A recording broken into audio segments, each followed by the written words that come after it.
Hi, everybody. Welcome back to the Civic Forum. My name is Rory Truex. I'm an associate professor in the Department of Politics in the School of Public International Affairs at Princeton University. I created the Civic Forum this summer as an initiative for people to understand the bigger picture issues facing democracy in the US and elsewhere. This is not a partisan initiative, a pro-Democrat or pro-Republican initiative, but a pro-democracy initiative. And I should also say that this is an independent from my university. The views expressed here represent my own views and those of my speakers, and not of Princeton University or their respective institutions. Today, I'm delighted to welcome Holden Thorp. Holden Thorp is the editor-in-chief of the Science family of journals, a role he assumed in 2019. Prior to that, he was provost at Washington University. He's currently professor of chemistry and medicine at George Washington University and on leave to serve as editor-in-chief of Science. So Holden is someone that's not only well-versed in science, but also in university administration and has a good sense of how universities run and some of the issues that they're facing. So Holden also writes the Substack called Science Forever, which I really recommend. And he's also working on a book on autism, which is obviously in the news cycle right now. So thank you, Holden, for joining me today. Thanks, Rory. Thanks for having me on. And since you put the disclaimer out there, I guess I'll also say that my views are not necessarily those of the American Association for the Advancement of Science. Yes, thank you for saying that. And yeah, so we're both in our private capacity today. So I've invited Holden to speak bigger picture about the issues facing American science in the last several months. And so he's going to make some opening remarks, and then we'll get into some Q&A. Yeah, well, this has been an extraordinary time as in science, not just in other areas related to the things that you talk about on your podcast, because we've had significant problems getting money dispersed that has been appropriated by Congress for science. A lot of it has been rolled back, particularly in areas that are important to us. There have been attacks on funding at different universities specifically. And the president's initial budget uh, proposed massive cuts to federal funding for science. Now, fortunately, a lot of those on the appropriations process have been put back in by the Senate and the House. And if the government opens back up and if a budget bill can be passed, then it's going to look actually pretty okay compared to certainly what we expected. But even in absolute terms, the Senate has a flat proposal for most agencies the and a small increase for NIH, and the House is just a little bit below that. So if those ever got uh, implemented, we'd be in pretty good shape, and that tells you that the congressional process, which has always been one of bipartisan support for science, continues more or less the same way it always has. The problem is that even if those funds are appropriated as they were a year ago, uh, it's not a foregone conclusion that the Office of Management and Budget, under the leadership of Russell Vogt, would disperse that money according to the constitutional processes that they're supposed to use, given that it was appropriated by Congress. And so we're in the middle of kind of a day by day battle to get OMB to disperse the money that's been appropriated. So that's certainly one family of challenges. The next one that really concerns me has to do with our ability to attract the best scientific talent from around the world. This is something that has always been a hallmark of American science, that people wanted to come here from all over the world and that we welcomed people here. And we can't do all the science that America needs without attracting talent from around the world. And so that is crucially important. And then we have also had attacks on programs that we used to rely on to help us make sure that people who have been traditionally excluded from science based on their demographics have the ability to participate with us. And I'm very concerned about those because, again, the workforce of American born scientists who have been traditionally included is not large enough for the United States to have a scientific effort that is large enough to fulfill the goals that we have set for ourselves. Now, I also happen to believe that including people from around the world and of all demographics and identities is something that science is morally called to do. But it's also the case that pragmatically, we need all those people in science also, and we're not going to have them. And what that means is that uh, other countries, especially China, are in the process of surpassing the United States in science. And while I believe science is a public good, and so it's good wherever it's done, it's certainly in the United States' interest and has been for 80 years to be the leader in science and technology. And that is something that is also deeply at risk. So those are some things you probably want to talk about and other things. And, thanks for having me on the show. Thank you, Holden. And I wanted to dive a little bit deeper into just the timeline of the last several months. And I think we're talking in early October. There's some new measures out that differentially affect international students. In particular, there's this proposal out that would limit student visas to 4 years that could be renewed, but they would be limited to 4 years initially. Most American PhD programs, certainly in the social sciences, are 5 years.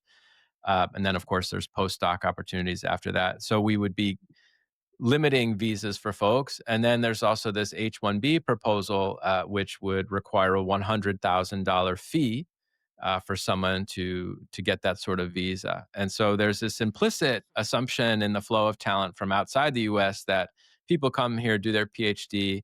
Many of them want to become American, right? They want to stay. That's one of our principal scientific advantages is the attractiveness of our society. So can you tell us a little bit more about those particular proposals and what are the kind of ramifications you're thinking about? Well, any proposal that makes it more difficult, slows it down, and is generally discouraging for talent to come here is problematic. So, if I was being challenged on this and I was in the administration, I would probably say, "Oh, well, these 4-year visas can be renewed." But the problem is that the time and effort it takes to do that, and the uncertainty associated with it is going to be a deterrent for people to come. And I think that what is particularly short-sighted, I mean, there's one part that's always been short-sighted, and that is we've always made it difficult for the PhDs from outside the United States to stay in the country when they get done. And there's generally been bipartisan support for, you hear something like, let's staple a green card to the PhD diploma. There's generally bipartisan support for that, but it always gets bogged down in bigger partisan issues in immigration. And so neither side will adopt that part if they don't get the thing that they want in the immigration debate. And it's really silly for us to spend a lot of money training scientific talent and then exporting it to other countries. And so, but unfortunately, the politics have always tied that up. Now, if you restrict the flow of those folks to begin with, the challenge that you have is that we're not going to be able to get all the research done that we need to get done because we have other challenges in the United States where our educational system and the way we train and produce scientists has had problems making sure that it's fair to everybody who wants to be a scientist, and also just uh, the culture in the United States has never been one that it is, for example, in China or India, where being a scientist is one of the most respected and desired things that you can do. And that's yet another problem. So there are a lot of things that could come from this that would weaken American science in many different respects.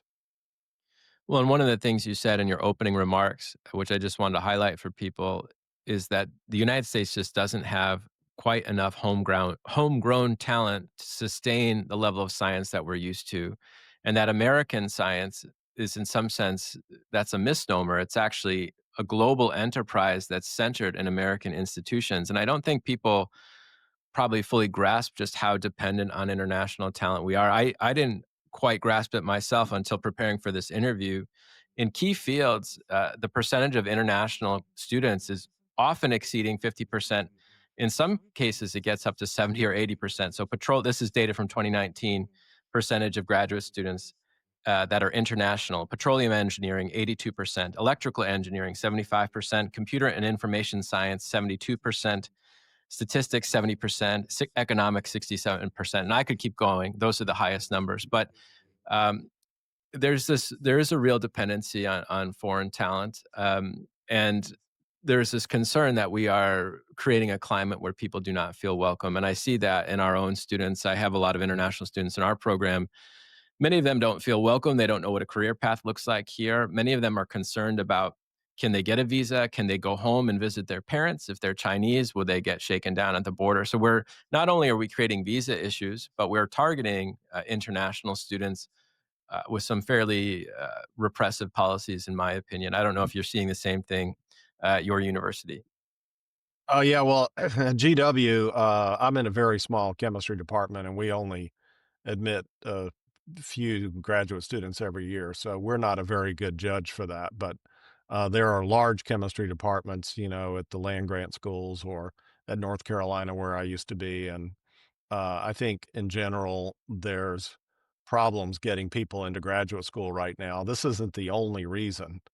The budget challenges that a lot of universities are having as a result of these cuts, and we haven't gotten to indirect costs yet, but the threats to indirect cost recovery are also um, creating budget difficulties. And as those budget difficulties percolate throughout the university, it's hard to get graduate students funded to come in. And just for your audience that might not know what this indirect cost thing is, uh, when when the federal government funds research in the American universities, for every dollar that it provides for direct support, which are the salaries of the people doing the research and the chemicals that they use, or the mice or the cells or whatever it is that are the supplies, you have to have a building,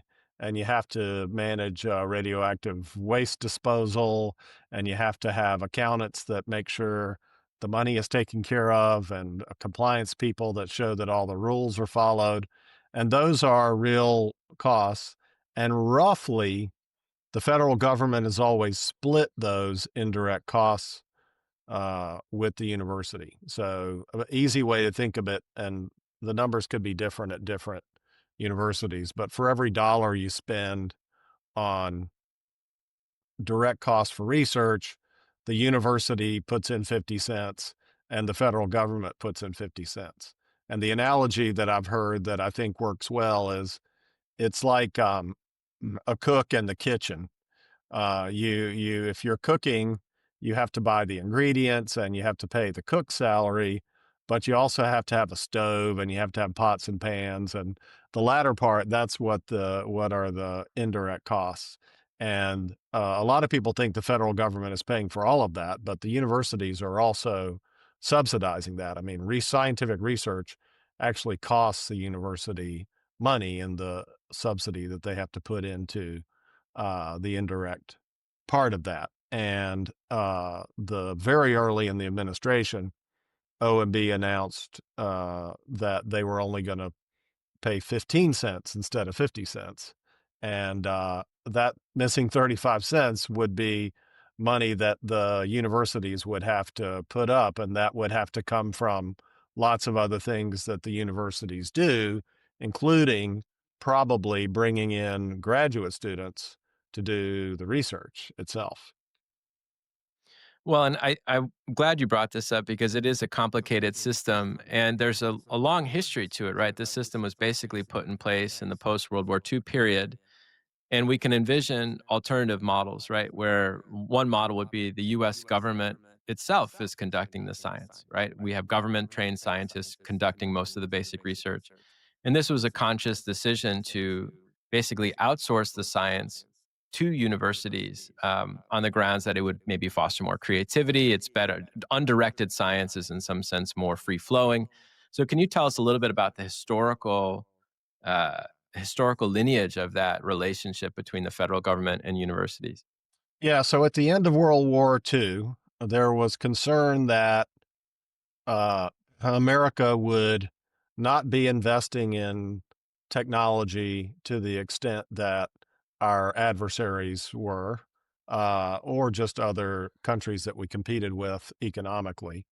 And the solution to this was proposed by someone named Vannevar Bush, who was a MIT professor who was close with both FDR and Harry Truman and a very, very skilled political operative, very skilled. And a lot of people think that because he ended up arguing for academic freedom and the ability of researchers to do curiosity driven research, that he was an idealistic guy.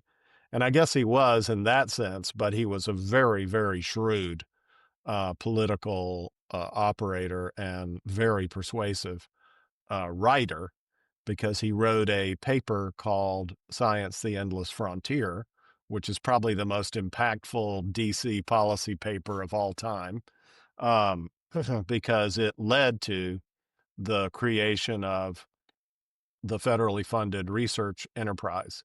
And Bush believed that if you gave money to professors and got out of their way, there would be inefficiencies, of course, because they would go down lots of blind alleys, but you would get more creative research in the end because a lot of unexpected things would pay off and create new ideas and new science and new technology that would do three things. One is help fight the war on disease, the other is drive the American economy, and the other is provide for a strong national defense. Those were the three pillars of Science, the Endless Frontier.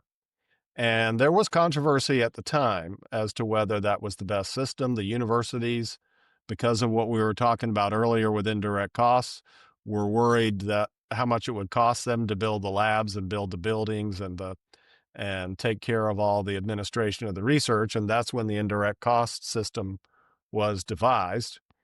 And on the other side, there was a senator named Harley Kilgore who felt that the federal government, in paying for the research, should have more say over how it was implemented and what was studied. And he and Bush had a very famous in science policy circles political battle over which of those models would happen, and Vannevar Bush prevailed up until this year, that the federal government would stay out of setting the research agendas. And what you're seeing now is, I would say there's good critiques of this model from the academic side. And one of those critiques would be that, first of all, Bush, he gave lip service to the social sciences in the paper, but he was, if you read the history of him, he really didn't think the science, humanities and social sciences were worth very much. So this was a very scientism driven agenda that he had. Um, and I think the other thing was he didn't really feel or articulate any sense that the researchers had any civic goals to do things like talk about this on your podcast so that more people could understand it. So you're helping to correct that by doing the work that you're doing. And then the criticism on the other side was what we articulated, that Harley Kilgore believed that there would be waste and people would go down blind alleys that it could be done more efficiently if it was directed more. And that is an untested idea. We've produced lots of great science and technology by doing curiosity driven research in this country for 80 years. But the Trump administration in the last, in 2025 has been interjecting more politically appointed people and potentially setting the research agenda. And that has created alarm among a lot of the faculty now and people who are funded. Now, whether in the long run that has a dramatic effect would take years to measure, but it's a disruption of a system that uh, really put America in the position that it has been in for all this time. Well, and I think one thing that's worth noting, there's a recent paper that came out, I believe it was in Science, in your journal, about funding levels across different governments and different administrations. And we see historically that science has actually fared pretty darn well under Republican Congresses, and it's not the case. There's this sort of, I think, misconception that the Democrats are more pro science and the Republicans are not. That's not actually historically accurate. Uh, what seems to be happening though is a little bit of an aberration and potentially a breaking of that contract between the universities and the federal government, and by extension, the taxpayer. So there is this sort of moment of introspection, I think, right now in academia. I think when the initial salvo of attacks on a lot of the different universities was happening, there was a real defensiveness. I think this is beginning to give way to some introspection about what exactly are we doing? What is the relationship we have with the US government? What is our obligation to the American people, given that we all benefit from tax dollars? I was given, when I was in grad school, the National Science Foundation Graduate Research Fellowship. That gave me more time to go to China and learn the language. And so I've always felt that like I have some obligation to use that investment to try to help my country better understand China. I don't necessarily think I'm great at doing that, but that's what I'm trying to do. So I think there is this moment of introspection. There's a piece by Danielle Allen, which I believe you've interviewed. Danielle, she is a professor at Harvard and wrote a piece in the Atlantic, which you interviewed her about rethinking kind of the contract between universities and the public. So, how do you see this moment? Like, how do you, is the contract changing, or are universities going to have to rethink how we operate and how professors are operating? Yeah, I do. I think that we have taken it for granted, really, two things in higher education. We took it for granted that everybody would believe, every American would believe that even if they didn't get a college degree, it was good for other people to get one.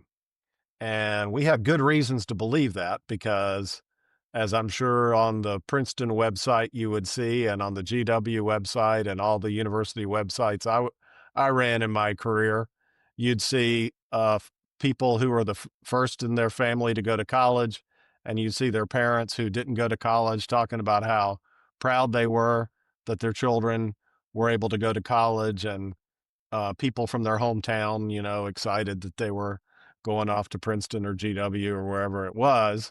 And so there was this feeling in the United States that a college education was a good thing to get, and we took it for granted that that would persist forever.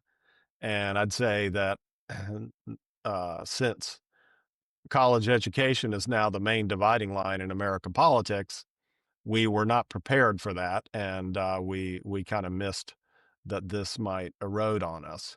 I think the other thing that the scientists incorrectly thought, and especially during the pandemic, but it's been in the decades before that, is that we always believed that if the science worked and if the data proved themselves out, that that would carry the day in the long run.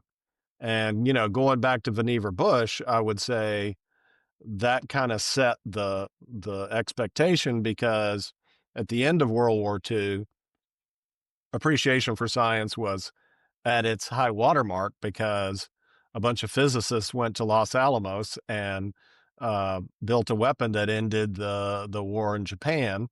And of course, many of us feel differently about nuclear weapons now, but at the time, there was massive American support for for dropping the bomb and for the physicists who went to Los Alamos. So there was very, very high support for science, and the space race continued that.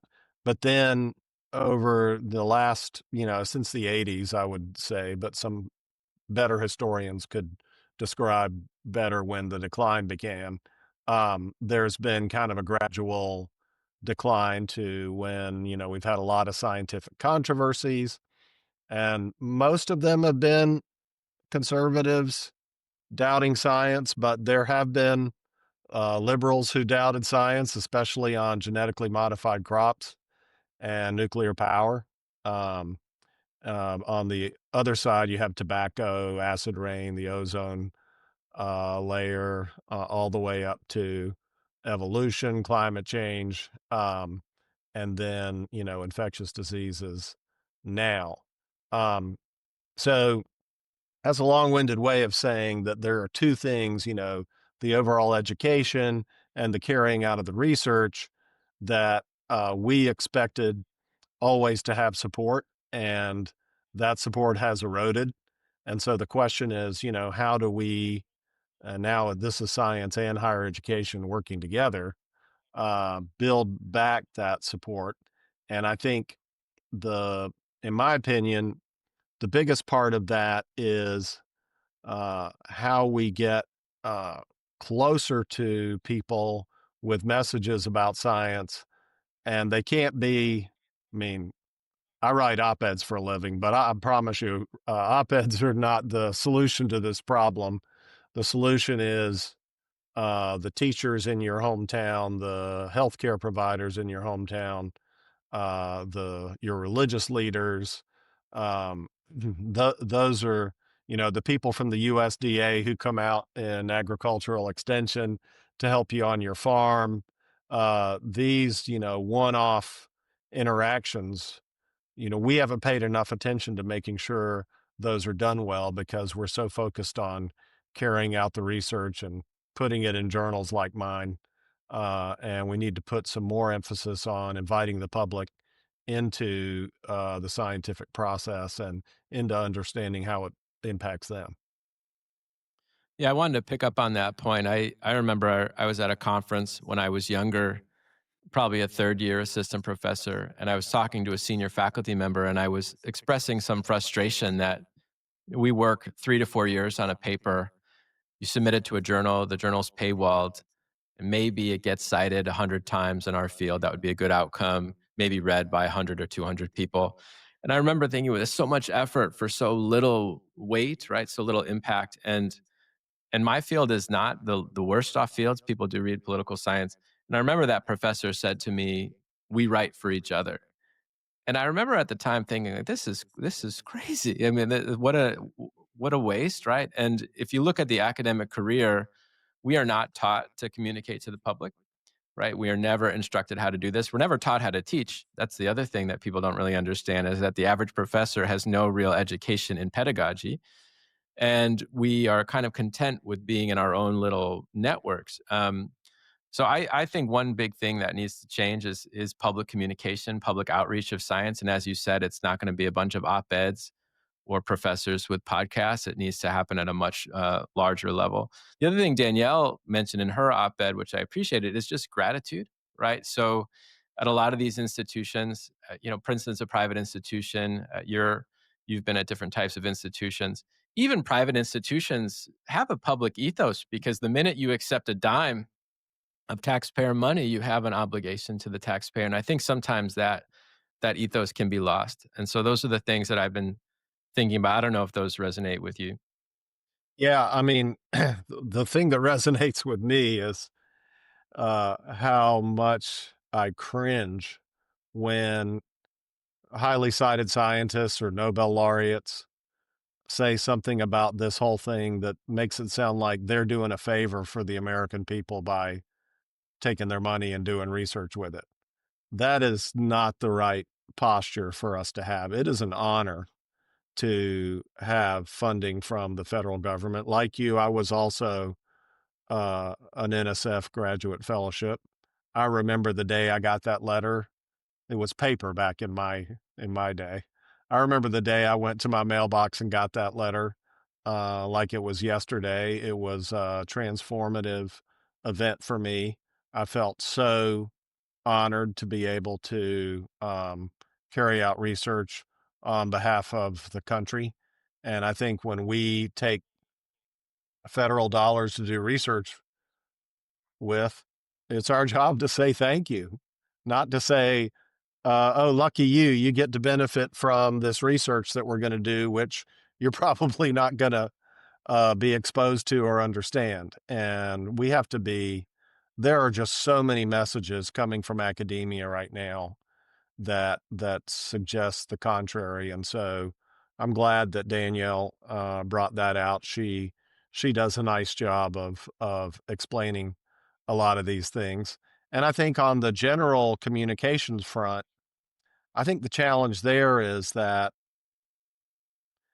communicating with the public, either one on one or on TV or in writing, uh, is a very, very specific skill set that has its own literature and research behind it, just like political science and chemistry do. And when you have scientists who've done hard things and think, well, I've done this hard thing, so I could do anything else. And I don't know, it tends to be physicists that come to this conclusion, but you might think it's economists. I don't know. Um, but anybody who does hard things that usually has a lot of math in it think they can do other stuff. And that's very disrespectful to the people who have spent their lives and their careers um, doing their discipline, which is public communication. And, it would be like me saying, "Oh, I'm just gonna go make a bunch of political science charts," even though I, don't have a PhD in political science and don't know the statistical norms and, how y'all do everything. Um, but because I can do statistics and chemistry, I'm therefore qualified to do it. Um, and when we just say, "Oh, yeah, we're the ones," the thing that makes me cringe is when I hear people say, "Oh, let's make every scientist a communicator." Well, wait, we gotta teach them to be scientists. Now we're gonna teach them to be communicators also? Is that just gonna be some add-on? And the reason that doesn't work is that the communicators, they've spent their careers, learning to do this stuff. And, the other thing that happens is when, uh, graduate students decide at the end of their career that they're gonna get out of the laboratory and go try to do one of these things and get real training to be a science communicator, for example, uh, they get criticized for that, for, getting out of science. And there's this ethos that you gotta stay in the lab to be worthwhile, and that's also not a healthy ethic at all because we've done a fine job at producing our data and our charts and our graphs and everything.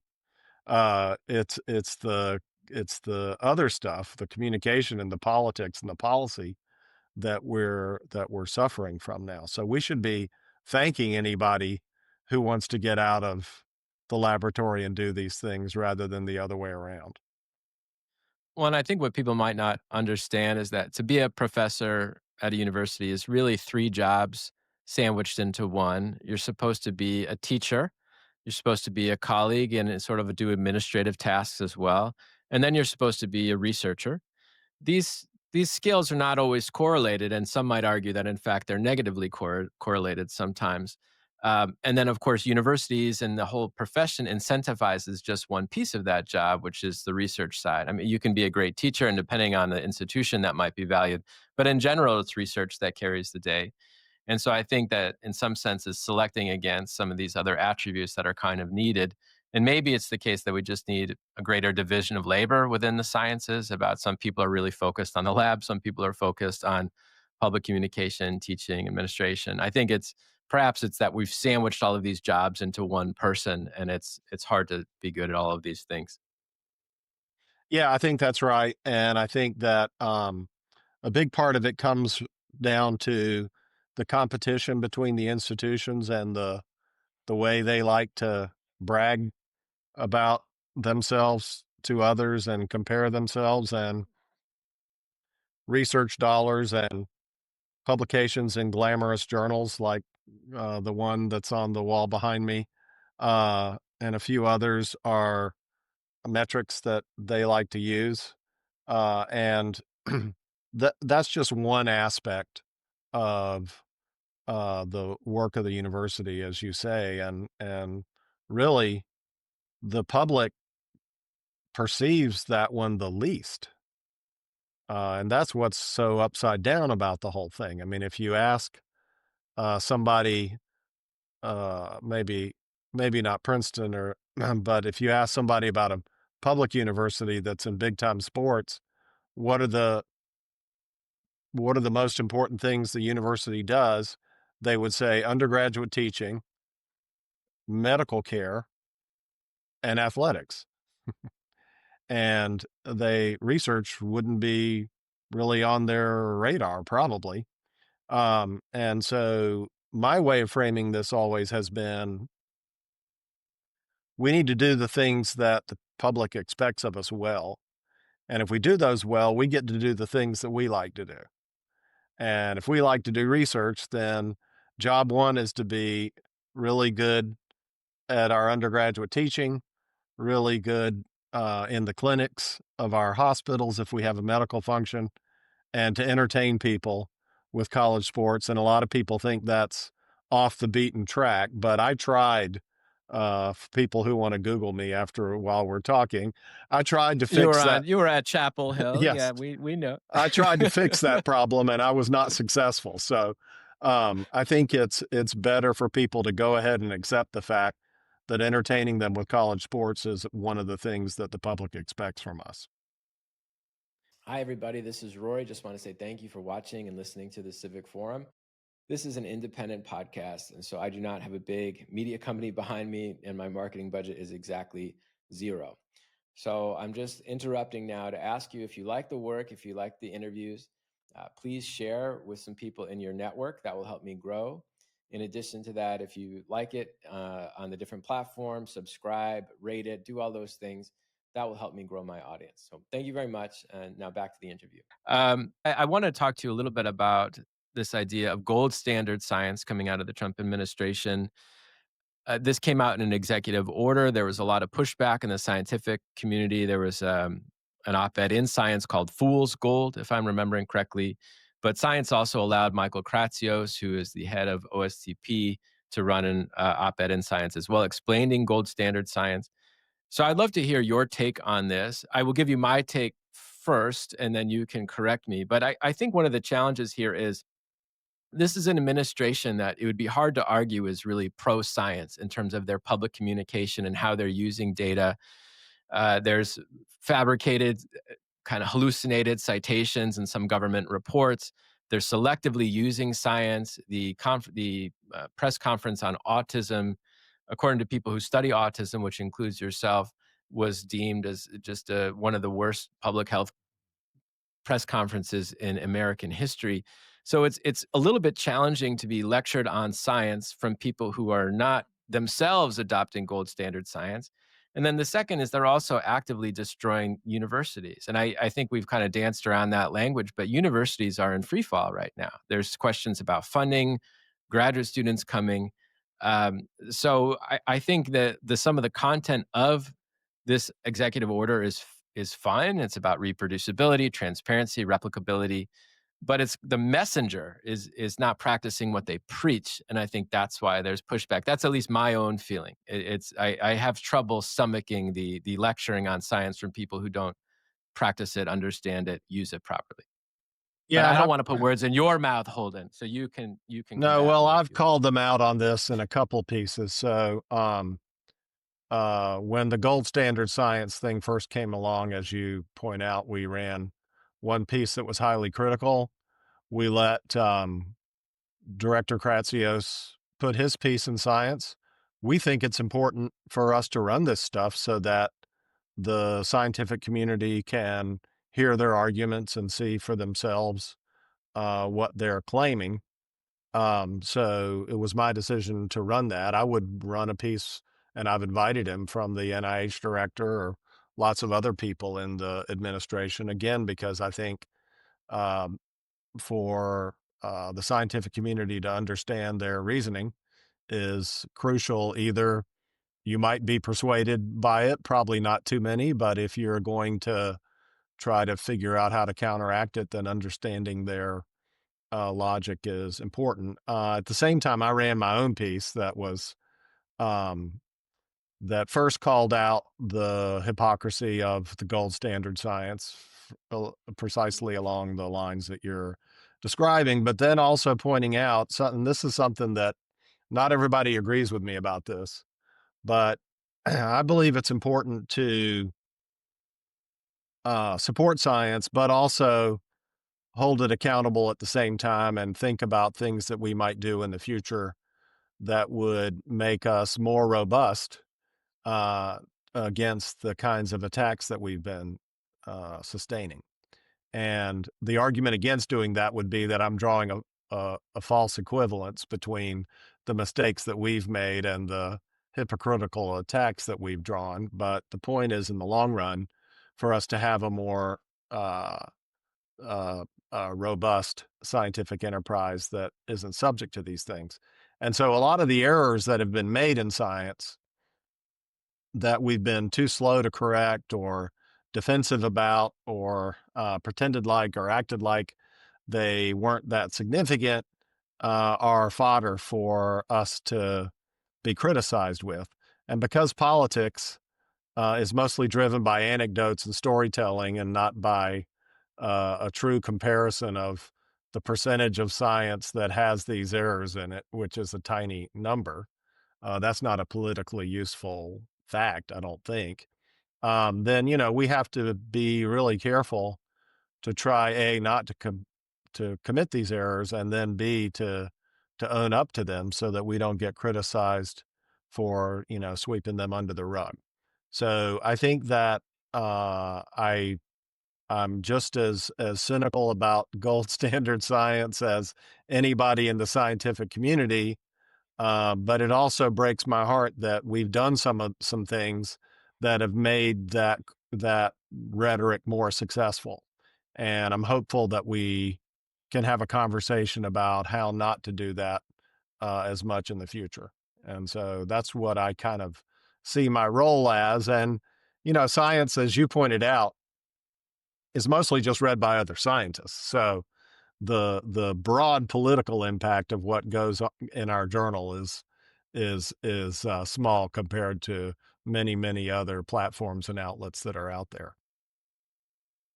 One of the issues that's been raised in gold standard science is about reproducibility, transparency. And for those who aren't in academia or in universities, this has been, I think, a revolution in that's hitting a lot of the different sciences, including the social sciences, but I think more importantly in STEM. When I was coming up into the field, you couldn't get somebody else's data, right? So if they wrote a paper and produced some graph, you just had to trust them. And now, increasingly, we've moved towards data access, research transparency norms, where studies are getting more and more transparent with their data. They have to share it. And this collectively over time, as I think, will reduce fraud. It will reduce incompetence. And so this is and was a problem that exists in science, but I think it's self-correcting or kind of there's internal policing that's happened that is improving things. I don't know how you're at the top journal in the world. I mean, are you optimistic about how we're solving some of these bigger picture issues about replicability and transparency? Yes, I am. I mean, the amount of data that goes with every single paper, as you point out, when you were in graduate school or when I was, when there was really no supporting information whatsoever in my field, unless you had a molecular crystal structure and you had to put all the coordinates in there.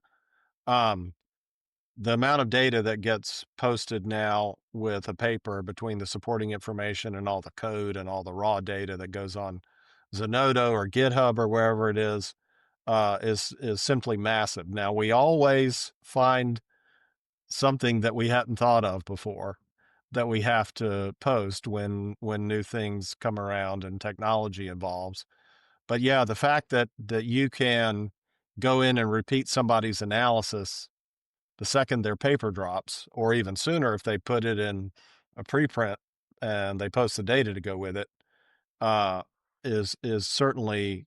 I mean, we've had papers that had errors in them that we published them, and that same day we found out that there was a problem and we had to correct or retract it. And so that's all really good. I think that the challenge we have is that not everybody in the scientific community is in agreement about how much we should go back and correct things from the past. And there's two schools of thought. One school is that if there's an error in the paper that looks like it could have been made inappropriately, then you shouldn't trust the whole paper. And on the other side, there's a lot of these errors aren't that significant and the conclusions of the paper still stand. So we're wasting a lot of time and hurting a lot of people by correcting all this. I tend to be in the middle. That is to say, we should correct everything. We should do it as quickly as we can, as forthrightly as we can.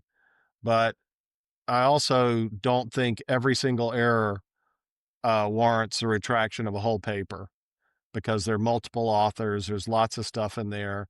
And sometimes these errors only pertain to part of the paper. But all the arguing about that is also making us more vulnerable to having people use that politically because, we're distracted with these arguments and, a lot of these arguments happen on online forums where people can pull down comments out of context and use them politically to hurt science. So reproducibility wise in the long run, all these open data are making a big difference and will continue to. As far as correcting the record is concerned, we're still kind of in the middle of figuring out how we're going to do that. Well, and one of the issues you talk a lot about in your different writing is, and I don't know if you use this word, but I'll put it in your mouth, which is power, right? So there's power in universities, there's power in labs. Some of these labs are the size of small companies, and for a young researcher, someone who doesn't have the security of tenure, to replicate somebody else's work, to find fault with it can be really challenging, right? It can actually be harmful to your career to go after somebody who's a big name. So, and a lot of journals also have this issue, especially in the social sciences, where they almost become captured by certain departments or certain scholars. So, how do you think about power differentials? You talk a lot. I think you had some principles about how we need to celebrate and protect and improve the lot of the most vulnerable among the scientific community. And obviously, it doesn't quite work that way right now. How are you thinking about that? Yeah, if you ask most powerful faculty members if they thought the graduate students and the postdocs were the most important people in their labs, they'd probably say yes. But their actions don't always adhere to that, particularly when, for example, if there's an error in a paper, sometimes the principal investigators will go to great lengths to prove that they didn't know about it and that it was done, if it was intentional, by a junior researcher. Well, first of all, if you're the principal investigator and you check the box on our website that says you're the corresponding author, technically all the authors are responsible for everything in the paper, but certainly the Well, and corresponding. if you put your name on it, you Yeah, own it, right? right. And especially if you're the corresponding author, you're responsible for everything in there. But more importantly than that, if you're the powerful person in this ensemble of authors, then uh, how do you know that you didn't create an environment where a junior researcher felt like they had no choice but to alter their images or alter their data? And so that's another thing to you need to be responsible for. And there are plenty of people that we work with who are powerful PIs who go, "Oh, dang, I'm really sorry this happened. This is completely on me. I'll get it cleaned up and I'll reproduce the experiment. And if it doesn't reproduce, I'll retract the paper. And if it does, I'll send you a new figure. And, in the meantime, put something on it so that people know that we're trying to straighten this out." Uh, I wish that happened every time, but a lot of times people hire their own attorneys and they talk about how we're out to get them, and they go on different websites uh and say, all the people who are calling attention to these errors are just trying to hurt science, and the journals are going along with it. Um, and none of that, first of all, that's not good for science, but it's really not good for politics, because when the people who want to attack science see all that going on, that's a gift for them to use in a political arena.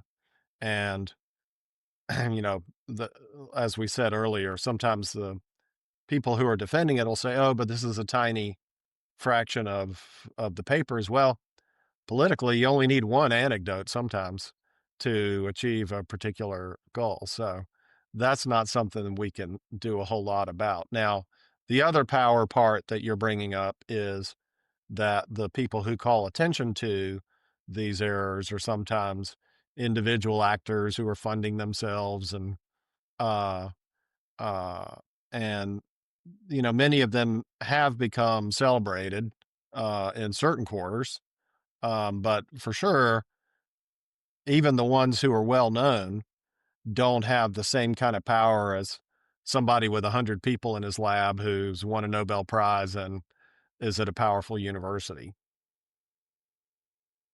Thank you for that. Holden, I wanted to switch gears a little bit and invite you to talk a little bit about the state of the autism discourse right now. There was obviously a very prominent press conference featuring Donald Trump and RFK Jr. about the causes of autism. It was, I think you wrote on LinkedIn, today is happy correlation is not causation day, in terms of the relationship between Tylenol use and autism, also vaccines and autism. My sense, I'm not deeply embedded in this community, though I do know people with autism. I think it was a very harmful, hurtful day. It kind of harkened back to an earlier moment in the history of this debate where mothers were blamed, and it's quite painful for a lot of people to see it discussed in this way. So I just wanted to give you the space to correct the record as you see it and speak plainly about what the data actually says and how people should be thinking about this. Yeah, so this is something, as you said earlier, that I have a great interest in. I'm not an autism researcher.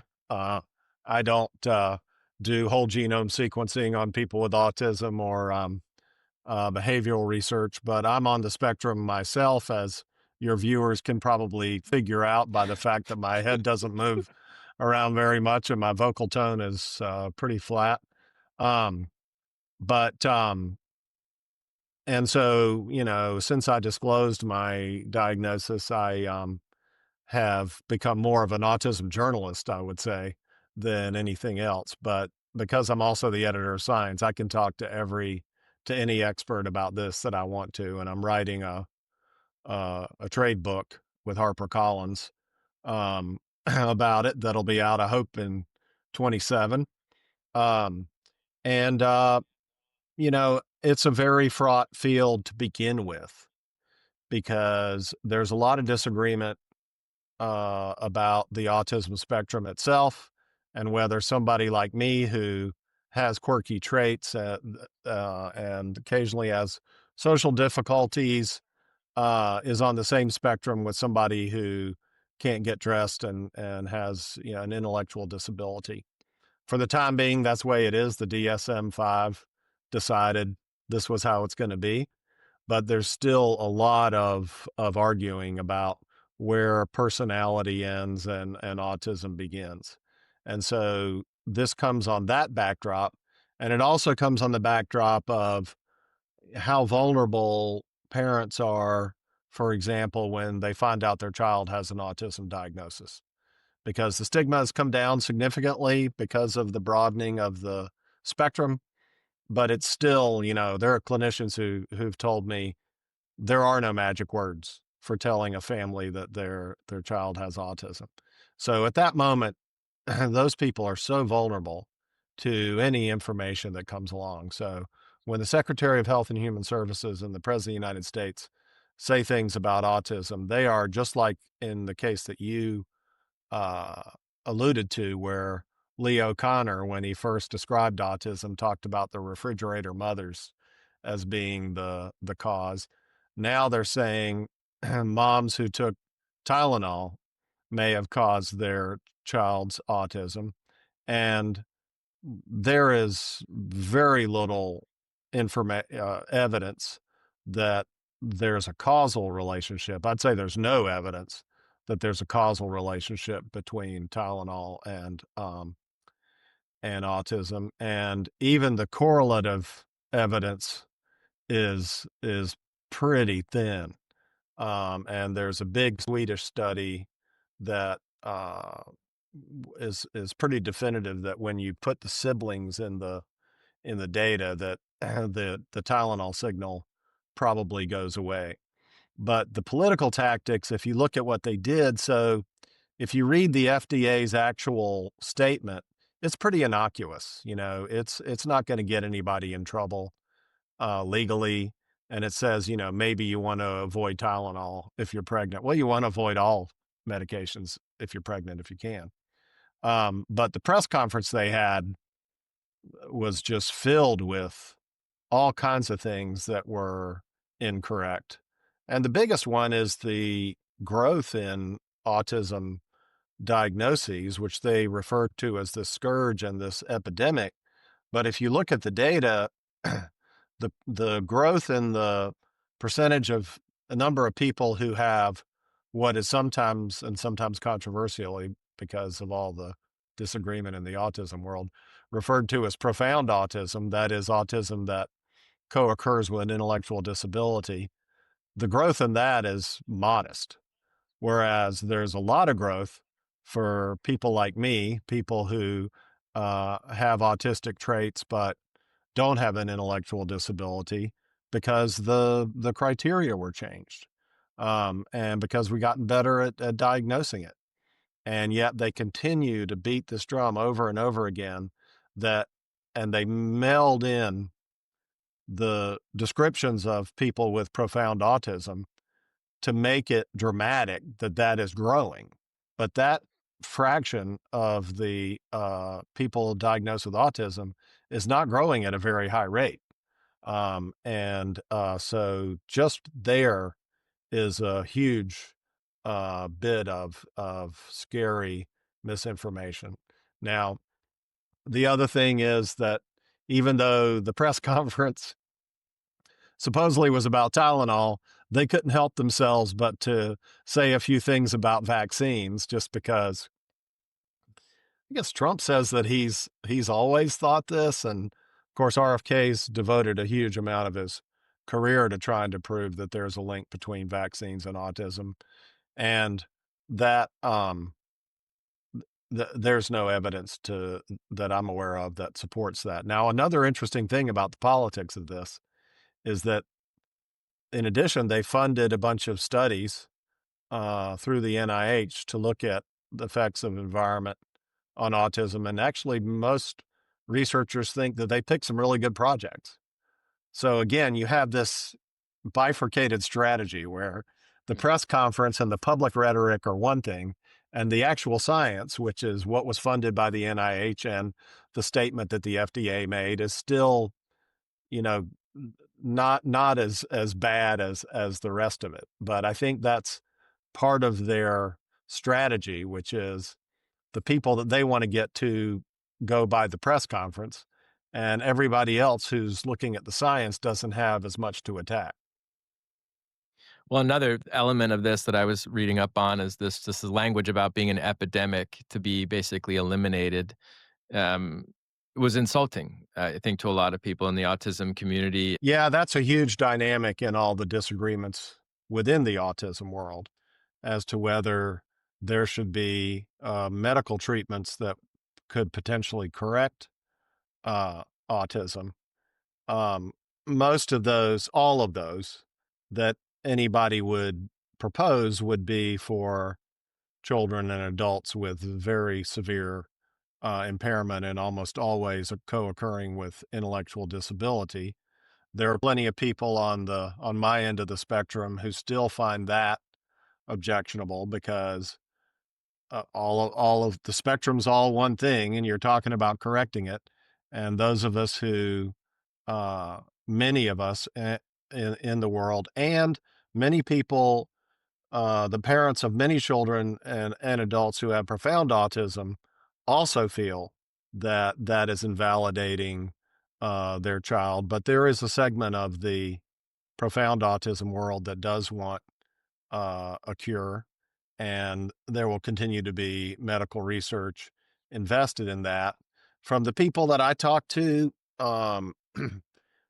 there isn't quite as much disagreement about that as is being portrayed. And again, that's something that the politicians are preying on, because even the most extreme people that I've talked to on kind of the medical side, they acknowledge that neurodiversity is important, and that it's real, and that we need more acceptance of it. Um, so that's a divisive topic to begin with. And the politicians are just preying on that to get the autism community more turned against each other. And that's why in my writing, I'm always trying to help bring people together and say, hey, I bet you didn't know that this person agrees with you about this. But because I get to interview people on both sides, I can sometimes see those things. So I wanted to shift gears and talk a little bit about the bigger picture implications of the last several months. You've written in Science about how basically the United States is ceding the lead in research, and it's important to be thinking about who that lead is being ceded to. There's the research productivity coming out of China is quite striking. I think most Americans and even people working in universities probably are not aware of the shift in the research climate in China, the quickness, the pace at which Chinese universities are climbing up the rankings, the amount of publications coming out of China. So, can you talk to us a little bit about just the state of science in China? What's distinct about it? Are there specific issues there that you're seeing come out as an editor of a prominent journal? Yeah. So just in terms of what gets submitted to us, and we only have 6 journals. Our Only competitor, 6. well, our competitors at Springer Nature and Elsevier have many, many more, thousands. And just at Springer Nature, with Nature in the title, they have 66. So, and there are really two that are relevant to this conversation. One is Science, where we publish only 750 papers a year. Those are some of the most sought after slots in academia.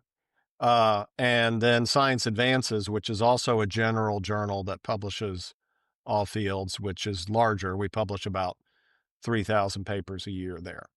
And it's a little, it's obviously less selective, but still a very sought after place.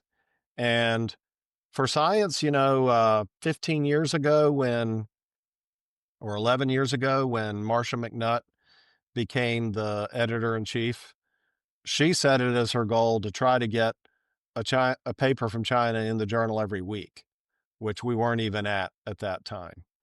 Um, and she made many trips to China and told people that Science wanted their papers, and was able to start getting it to increase. Well, we're now at the point where the number of papers that we're publishing in Science from China is about half of what we're publishing from the US. And so that's only over the last 11 or 12 years. And, we can draw a graph as to when they're going to cross. It's going to be in another 4 or 5 years that the number of published papers from China is likely to surpass that from the US in the most selective journal. But in the next journal down, Science Advances, we're already at parity, where the number of papers from China and the US that we're publishing are identical. And it's also the case, and this is something that your listeners can go look up that you probably know about, but there's a medical school in Guangzhou, the Westlake Medical School, that was built from scratch over the last 10 years. And it is now the case that a paper from the Westlake Medical School in Guangzhou has the same chance of getting into science as a paper from Harvard Medical School or Stanford Medical School in the US. And so a lot of Americans probably hear this thing of, oh, well, they're not as creative as we are, or they're not as free to publish, to study what they want. We're not seeing any of that. We're seeing the quality of Chinese papers uh, among the best ones being equivalent in every respect to the quality of the best US papers. Um, and and that was happening before uh 2025. So this is going to accelerate that a lot. And the main worry is that we're coming close to the point where the important technologies that are implemented in the world will not have originated in the United States. I mean, it's been the case that most of them weren't manufactured in the United States for a while, but at least a lot of them originated here. And if they don't originate here, it means whatever the implications of it are, we don't know those until after we are told about them. Whereas if something's developed here and it has national security implications or it's very commercially exciting, that's something that you would know in the US before your competitor countries. And just to react to what you said, I saw a couple weeks ago somebody on LinkedIn who's fairly prominent write the sentence, Chinese can't innovate, they are rote learners. And this is like a mentality that's unbelievable. And I think people would be shocked to hear that these universities in China are at parity or exceeding places like Harvard and Stanford. So the gap is closed, but the growth is still much higher in China than it is here. So even if it's even right now, in 5 years, with us receding and them continuing at the same rate, that gap is going to be much bigger in the other direction. Well, and this brings me to something else that's incongruous, which is that this is an administration that claims to want to compete with China. This idea of strategic competition with China has been core to our U.S.-China policy for about a decade now. But how can we compete with China while we're gutting our scientific institutions at the same time? It just doesn't really make much sense. Do you have any concerns about the research climate in China? This is an authoritarian system. There are prominent cases of basically bad behavior, He Jiankui being the most notable one. This is the researcher that basically used genetic modifications of infants and was actually sentenced to 3 years in jail for that.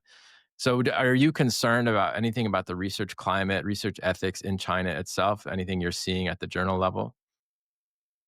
Nothing glaring. I think that that doesn't mean that it's a better experience on the ground there because the freedom to study the things you want to study is probably different. And there could be, there will be areas that China's not in that they won't get into.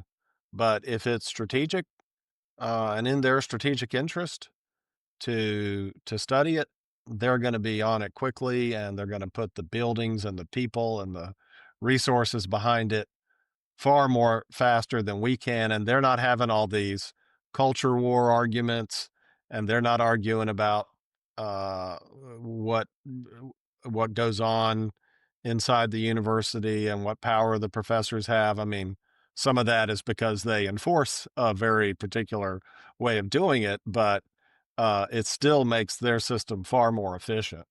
And so attacking the universities and creating these culture issues is slowing down American progress. And so is the decreasing the investment. And they don't have either of those problems.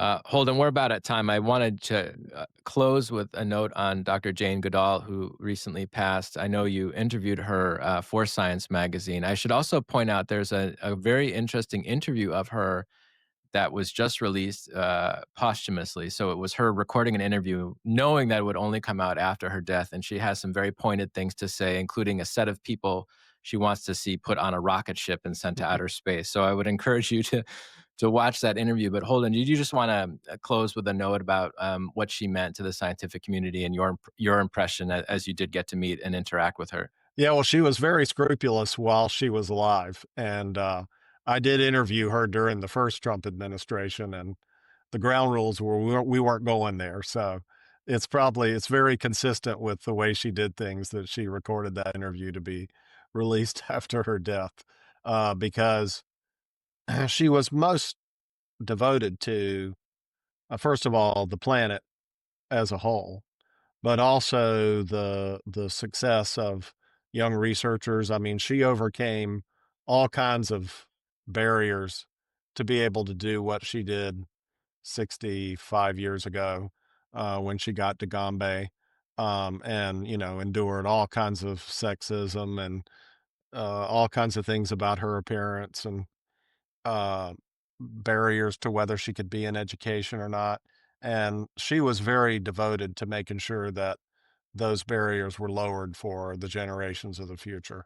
So it was a privilege to be. It was during the pandemic, so I never got to meet her in person, but to be on Zoom with her for an hour was an unforgettable experience, and, it's kinda like getting my NSF letter. It's also burned in my mind when she came up on Zoom, and I was when I was just getting started in this, so that's one of the first big high-profile interviews I ever did, and, was very fortunate to be able to do it. Yeah, and everything you read about her and watching her speak, she's just somebody that embodied that empathy, and a lot of the values that you were talking today about things we should aspire to in the scientific community. So I'll leave it there. Holden, thank you so much for your time. Really an honor for me to get to talk to you today about some of these ideas. And for those of you who are interested in following more of Holden's work, you can find him at Science Magazine. He also writes a very important and interesting Substack called Science Forever, the proceeds of which are go to Science Magazine. So you can contribute to that indirectly just by reading his material. So thank you, Holden. I really appreciate your time. Thanks, Roy. Great to be on with you, and thanks for all you're doing. Thank you.